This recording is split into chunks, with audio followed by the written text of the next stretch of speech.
Hmm. Hello again, my dearest phantom. You can struggle all you like. It's all right. Those are just the ropes tying you down to your bed. Do you recognize me? Do you recognize my voice? I'm sorry we had to meet again this way, though it's mostly your fault. I've tried contacting you again after the first time we spoke on the phone. I've given you plenty of time to consider my offer. But it's like you're avoiding me. So, I've been following you for the past 2 months or so. Found out your routine. You're very good at hiding where you live. Any other trained assassin wouldn't have been able to find you. But like I said to you before, I'm not your ordinary trained assassin. So I've been watching you. I noticed that you have a little nightcap before bed. It was easy enough to break in and sneak a sedative into your drink. And now, here we are. My God, you don't look scared at all. I'm quite impressed and a bit disappointed. I was kind of hoping I could get a bit of panic and fear from you. But then again, we're talking about the phantom. Panic and fear are not a part of your vocabulary, are they? One of the many reasons why I'm so drawn to you. Do you mind if I'm on top of you like this? Well, even if you do mind, it's not as if you can do anything to stop me.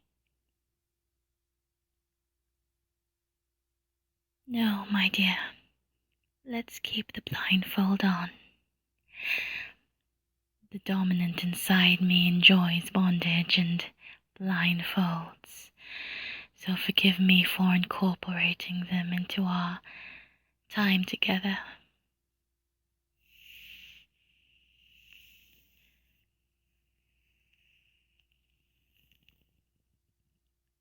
I never thought myself to be the obsessive type.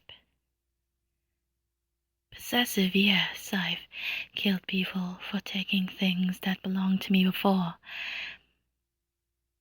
But I was never obsessed with anything other than killing.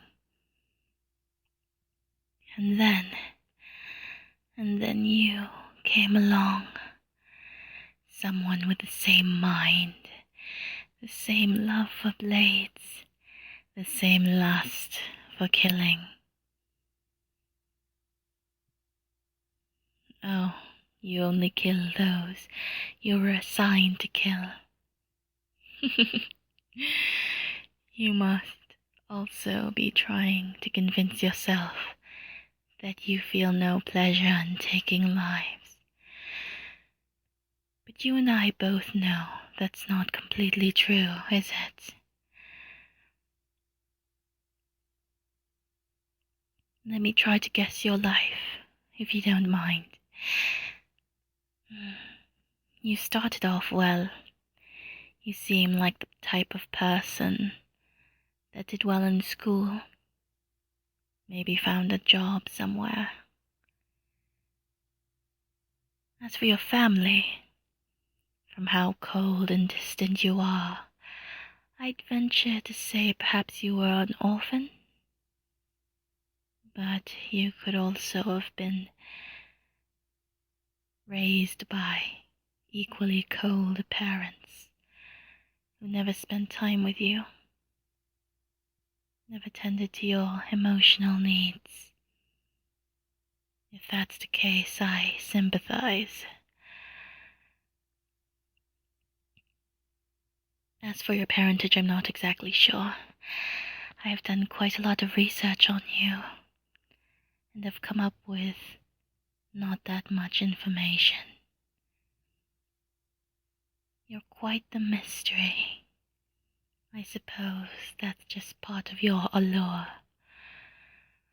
But even with your good grades and steady job, you found yourself quite bored with life, didn't you?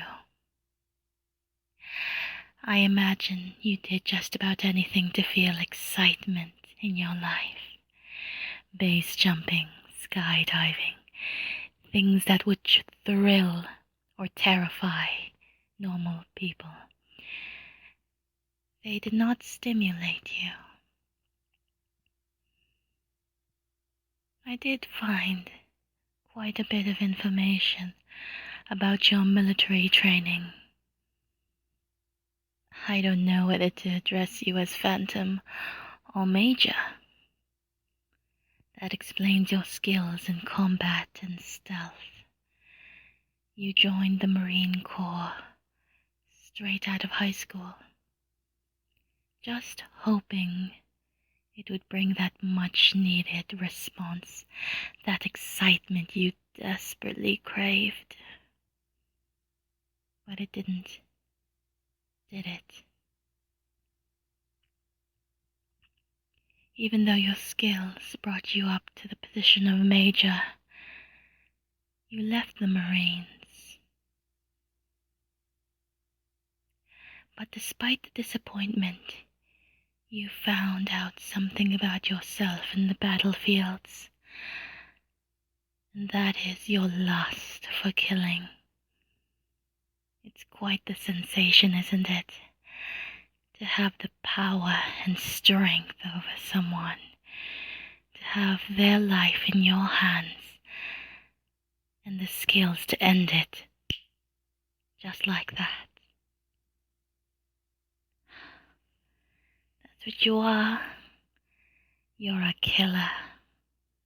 Blair saw your potential, took you in, gave you a job, and the rest is history. You became one of the top assassins the world has seen, and you love it. Don't deny it. Don't try to deny it. I feel it too. Like I said, we're very much alike, you and I. You are like me. I can see that now. I've never seen anyone more like me in my entire life. This probably explains my obsession with you. I'm sorry for my forwardness. Even now I'm trying so hard to keep my mind clean while I'm around you. But this overwhelming need to have you has been haunting me. Ever since our last conversation, I haven't been able to get you off of my mind. I need you in every way. Your boss, Blair, can't satisfy you like I can. Emotionally, physically, I must have you. Do you mind if I...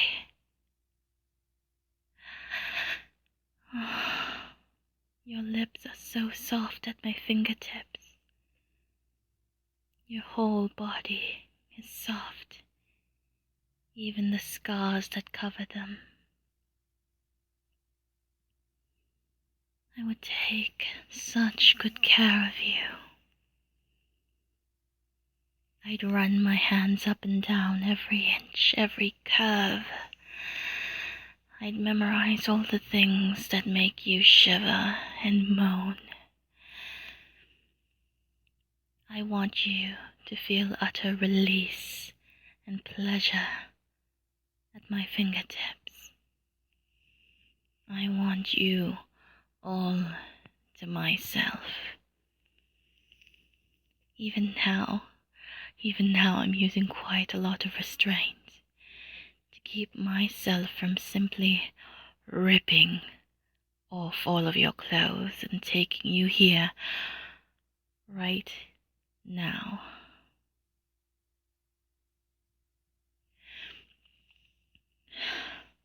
I could do it so easily, but I want your full consent. I want you begging to be mine, to work for me, to commit yourself fully to me. I want you to worship me, and in return, I would worship you like the deity that you are.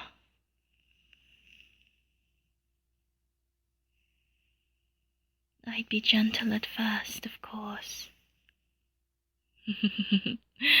Forgive me for my vulgar words. It's just that having you tied down in front of me makes my mind think naughty things. Who is the phantom? I wonder what you like. With all the control in your life, maybe you like being taken roughly, to be dominated by a woman that knows how. I would make you mine, my love. I'd be your master, tying you down as I have right now. The things I would do to make you cry out my name. Or perhaps you'd like to take control.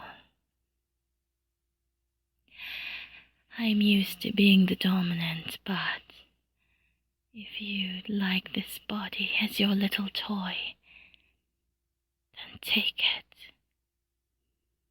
If you want me to beg for it, to call you master.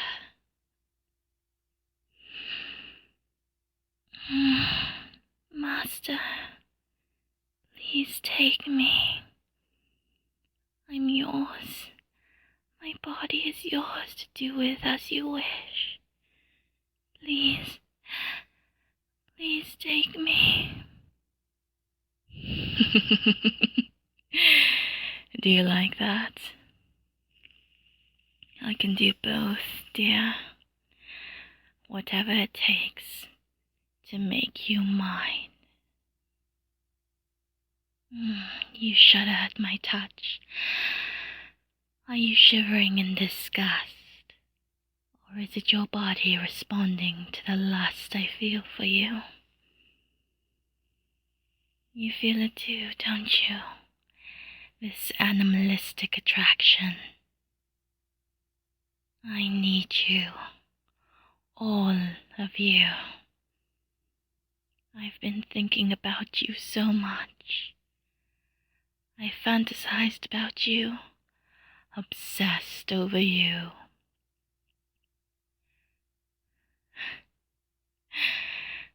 I feel like as if I'd go insane, as if I'd go completely unhinged if I can't have you. You really don't have much of an option. I must make you mine, and I must have you. Do you understand?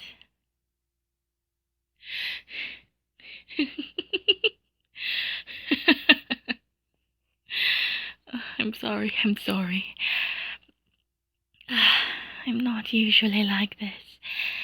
Your presence does strange things to me. As much as I want to steal you away right now, as tempted as I am to keep you, you must come to me of your own free will. I want you to be by my side willingly. I'm not going to touch you anymore. Maybe just one kiss.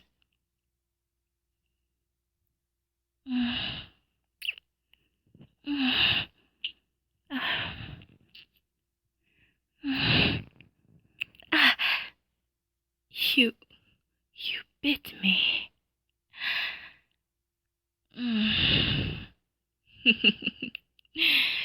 Everything you do, whether that was out of spite and anger, you're just fueling my love.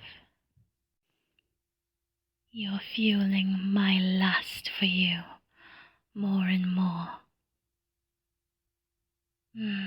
I like it rough, but save the biting for our first night together, my love, my phantom. I'll be back for your answer. Until then, good night.